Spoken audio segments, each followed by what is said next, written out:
زرمبش.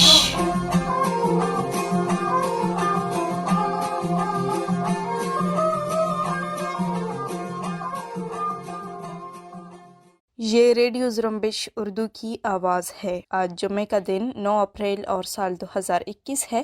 آج کی news bulletin میں سارن بلوچ حاضر خدمت ہے۔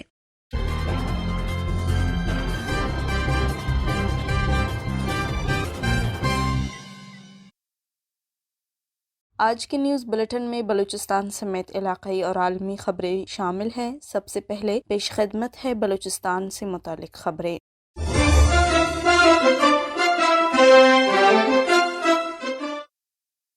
کوہستان مری کے مختلف علاقوں میں قابض پاکستانی فوج نے ایک بار پھر جارحیت شروع کر دی ہے۔ دوران جارحیت کاہان سے قابض پاکستانی فوج کے ہاتھوں 2 افراد کے حراست بعد لاپتہ ہونے کی بھی اطلاعات ملی ہیں۔ حراست بعد لاپتہ ہونے والوں کی شناخت جلالو ولد نظر خان اور علی بیگ کے ناموں سے ہوئی ہے۔ قابض پاکستانی فورسز نے دوران جارحیت کوہلو کے مختلف علاقوں میں گھروں کو بھی نظر آتش کیا ہے۔ مقامی ذرائع کے مطابق مذکورہ خاندان کو اس سے قبل بھی فورسز کی جانب سے بربریت کا نشانہ بنایا گیا ہے۔ اس سے قبل بھی جلالو کے 2 بھائیوں کو بھی قابض پاکستانی فورسز نے حراست میں لیا ہے اور ان کے مال مویشیوں کو لوٹا ہے۔ دوسری طرف کیچ کے علاقے مند گوک میں قابض پاکستانی فوج نے جارحیت کر کے کئی گھروں پر چھاپے مار کر خواتین اور بچوں کو شدید تشدد کا نشانہ بنایا ہے۔ علاقائی ذرائع کے مطابق دوران جارحیت قابض فورسز نے صالح محمد اور لشکران بلوچ نامی افراد کے گھروں پر چھاپا مار کر خواتین اور بچوں کو شدید تشدد کا نشانہ بنا کر ان سے ان کی موبائل فون اور قیمتی ساز و سامان لوٹ لیے۔ آخری اطلاعات آنے تک قابض پاکستانی فوج مذکورہ علاقے کو محاصرے میں لے کر آمد رفت کے تمام راستے بند کر دیے ہیں۔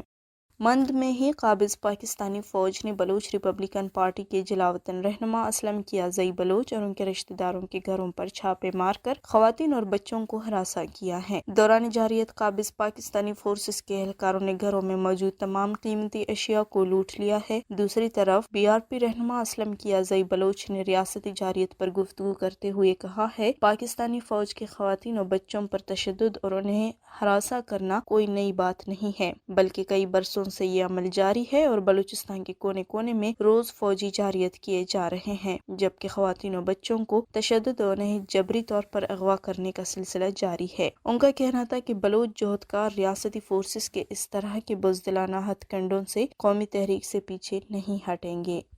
کیچ میں سیشن جج تربت نے شہید ملک ناز قتل کیس کا فیصلہ سنا دیا ہے۔ فیصلے کے تحت ڈیتھ اسکواڈ کے کارندوں ملزم باسط کو سزائے موت جبکہ ملزم الطاف کو عمر قید سزا سنا دی ہے، جبکہ شہید ملک ناز قتل کیس کے مرکزی ملزم اور ریاستی ڈیتھ اسکواڈ کے سربراہ سمیر سبزل اور سیف اللہ کو عدم ثبوت کی بنا پر بری کر دیا ہے۔ ریڈیو زرمبش کو ملنے والی اطلاعات کے مطابق سیشن جج تربت محمد رفیق لانگو کی عدالت نے جمعرات کے روز شہید ملک ناز قتل کیس کا فیصلہ سنا دیا۔ مقدمے میں جرم ثابت ہونے پر ملزم باسط ولد فیض اللہ کو سزائے موت، ملزم الطاف ولد مزار عمر قید کی سزا سنائی گئی، جبکہ ملزم باسط کو کلاشنکوف برآمد ہونے پر 13E کے تحت مزید 5 سال قید اور ملزم الطاف کو پستول برآمد ہونے پر مزید 3 سال قید کی سزا سنائی گئی، جبکہ سمیر ولد سبزل اور سیف اللہ کو عدم ثبوت کی بنا پر بری کر دیا گیا۔ اطلاعات کے مطابق ملزم سمیر ولد سبزل کے خلاف 5 الگ الگ FIR درج تھے، لیکن عدم ثبوت کی بنا پر 5 مقدمات سے بری قرار دیے گئے ہیں۔ خضدار میں وڈ کے علاقے سارونا میں قیمتی پتھروں سے لوڈ ایک ٹرک پر فائرنگ کی گئی ہے۔ اطلاعات کے مطابق نامعلوم افراد نے ٹوکنگ کے علاقے میں کراچی جانے والے سنگ مرمر سے لوڈ ٹرک کو نشانہ بنایا۔ فائرنگ سے ٹرک کو نقصان پہنچا جبکہ ڈرائیور شدید زخمی ہوا، جو بعد میں زخموں کی تاب نہ لاتے ہوئے ہلاک ہوا۔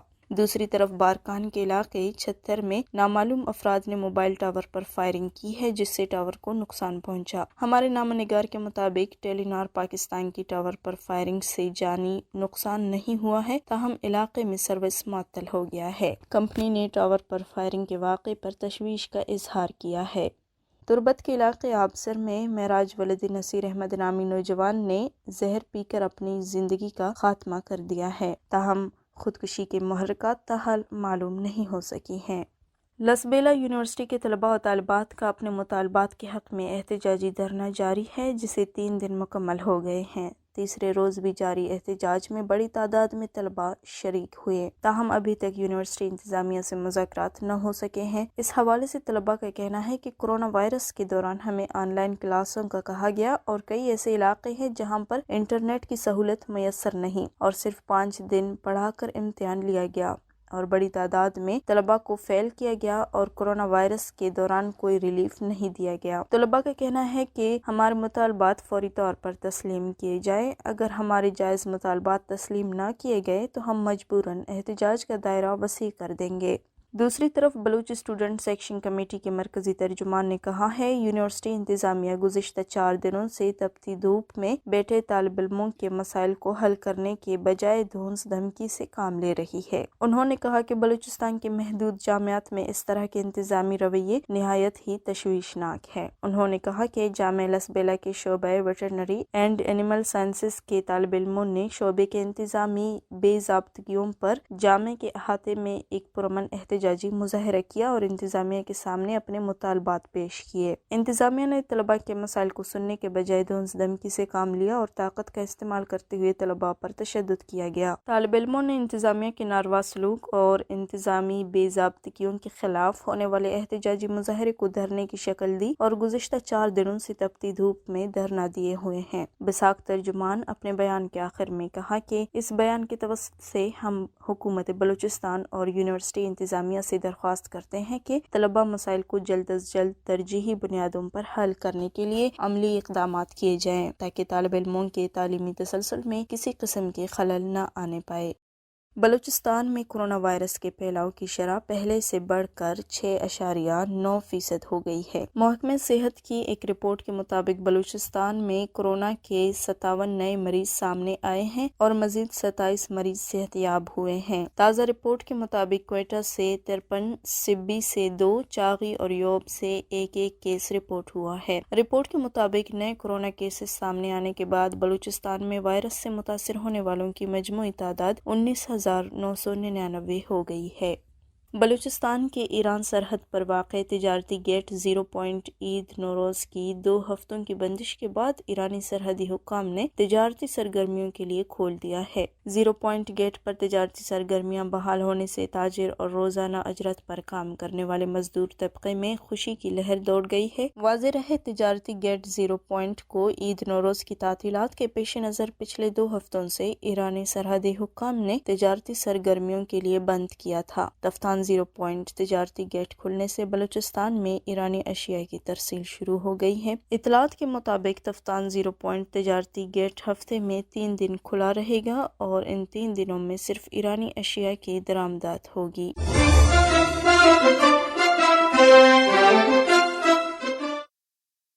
یہ تھے بلوچستان سے متعلق خبریں۔ اب علاقائی اور عالمی خبریں پیش کر رہے ہیں خلیل واڈیلا۔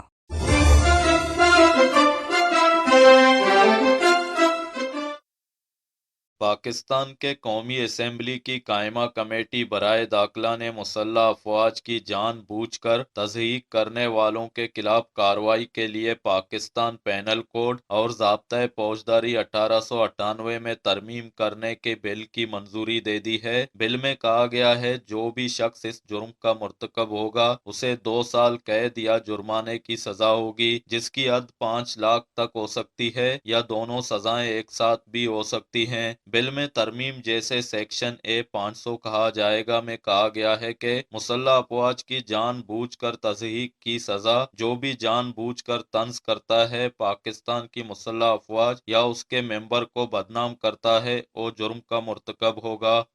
پاکستان کے وفاقی حکومت نے ہائر ایجوکیشن کمیشن HEC کی خود مختاری ختم کرتے ہوئے اسے وزارت تعلیم کے ماتحت کرنے کا فیصلہ کیا ہے۔ پاکستانی میڈیا کے مطابق وفاقی کابینہ نے HEC سے متعلق آرڈیننس کی منظوری دے دی ہے، جبکہ کابینہ نے سمری سرکولیشن کے ذریعے آرڈیننس کی منظوری دی ہے۔ نئے فیصلے کے تحت HEC کے تمام فیصلے وزارت تعلیم کی منظوری سے مشروط ہوں گے۔ کہ پاکستان کے صدر عارف الوی نے آرڈیننس کی منظوری دے دی ہے۔ آرڈیننس کے مطابق چیئرمین HEC کی تعیناتی 2 سال کے لیے ہوگی اور ممبران HEC کی تعیناتی 4 سال کے لیے ہوگی۔ امریکی اور ایران کے سفارتی عہدیداروں نے ویانا میں جاری جوہری معاہدے پر ہونے والی بات چیت کو تعمیری قرار دیا ہے۔ اس حوالے سے امریکی محکمہ خارجہ کے ترجمان نیڈ پرائز نے کہا کہ فی الوقت دونوں ملکوں کے درمیان براہ راست بات چیت کا امکان نہیں ہے، تاہم امریکہ نے براہ راست سفارتکاری کے لیے اپنے دروازے بند نہیں کیے۔ نیڈ پرائز کا کہنا تھا کہ آسٹریا کے دارالحکومت ویانا میں جاری ملاقاتیں اس لحاظ سے مثبت ہیں کہ ان سے یہ ہو سکے گا کہ معاہدے کی تمام شقوں کا پوری طرح سے احترام کرنے کے لیے ایران کیا چاہتا ہے، جس کے جواب میں اس پر عائد پابندیاں نرم کی جائیں، جبکہ ایران کے صدر حسن روحانی نے کابینہ کے اجلاس میں ان ملاقاتوں کو تازہ باب قرار دیتے ہوئے کہا کہ تمام فریق سمجھتے ہیں کہ یہ معاہدے ہی آگے بڑھنے کا واحد راستہ ہے۔ دوسری طرف اسرائیل کے وزیر اعظم بن یامین نیتن یاہو نے بدھ کے روز کہا ہے کہ ایران کے جوہری ہتھیاروں کے حصول کی راہ ہموار کرنے والے کسی بھی معاہدے کی پابندی نہیں کریں گے۔ انہوں نے کہا کہ اسرائیل کے پاس ایران کو جوہری ہتھیاروں کے حصول سے روکنے کے تمام آپشن کھلے ہیں۔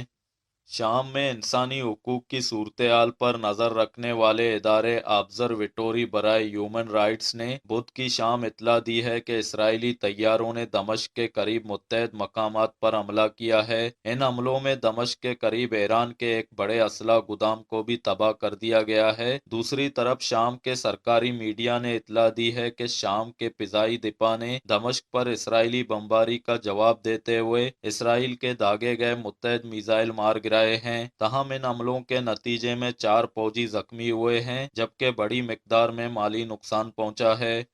چین کے شمال مغربی صوبے سنکیانگ میں انصاف اور تعلیم کے محکموں کے ایغور نسل کے 2 سابق سربراہان کو علیحدگی پسندانہ سرگرمیوں کے الزام میں سزائے موت سنا دی گئی ہے۔ انہیں سنائی گئی سزا پر 2 سال تک عمل درآمد نہیں کیا جائے گا۔ چینی میڈیا کے مطابق ترکستانی نسل کے ان دونوں ایغور مسلم شہریوں کو یہ سزا علیحدگی پسندانہ سرگرمیوں اور رشوت خوری کے جرائم میں سنائی گئی ہے۔ سنکیانگ کے ان سابق اعلیٰ حکومتی عہدیداروں کے نام شیرزاد باولدین اور ستار سعود بتائے گئے ہیں۔ ترکی کی ایک فوجداری عدالت نے سال 2016 کی حکومت مخالف بغاوت میں ملوث کم سے کم 22 فوجی افسروں کو عمر قید کی سزائیں سنائی ہیں۔ ایک سابق ترک وکیل کے مطابق سابق ترک فوجیوں کو سن 2016 میں بغاوت کی ناکام کوشش میں کردار ادا کرنے کے مرتکب قرار دیتے ہوئے بدھ کے روز عمر قید کی سزا سنائی گئی۔ سزا پانے والوں میں 497 فوجی افسران شامل ہیں۔ ان میں سے اکثریت نے صدارتی گارڈز میں خدمات انجام دیں۔ ان کے خلاف انقرہ کے ایک عدالت میں مقدمہ چلایا گیا۔ چین کی حکومت نے امریکہ کو خبردار کیا ہے کہ اگلے سال چین میں ہونے والے سرمائی اولمپکس کے بائیکاٹ سے باز رہے۔ ایسوسی ایٹڈ پریس کی رپورٹ کے مطابق چینی وزارت خارجہ کے ترجمان نے سنکیانگ میں اقلیتی گروہوں کے خلاف انسانی حقوق کے خلاف ورزیوں کے الزامات کو مسترد کر کے خبردار کیا ہے کہ سرمائی اولمپکس کا بائیکاٹ کیا گیا تو اس کے جواب میں چین مؤثر رد عمل کا اظہار کرے گا۔ واضح رہے، امریکی انتظامیہ نے حال ہی میں کہا تھا کہ وہ چین کے انسانی حقوق سے متعلق ریکارڈ کی روشنی میں اپنے حلیف ملکوں سے سرمائی اولمپکس میں شرکت کے لیے مشترکہ لائحہ عمل اپنانے سے متعلق بات چیت کرے گا۔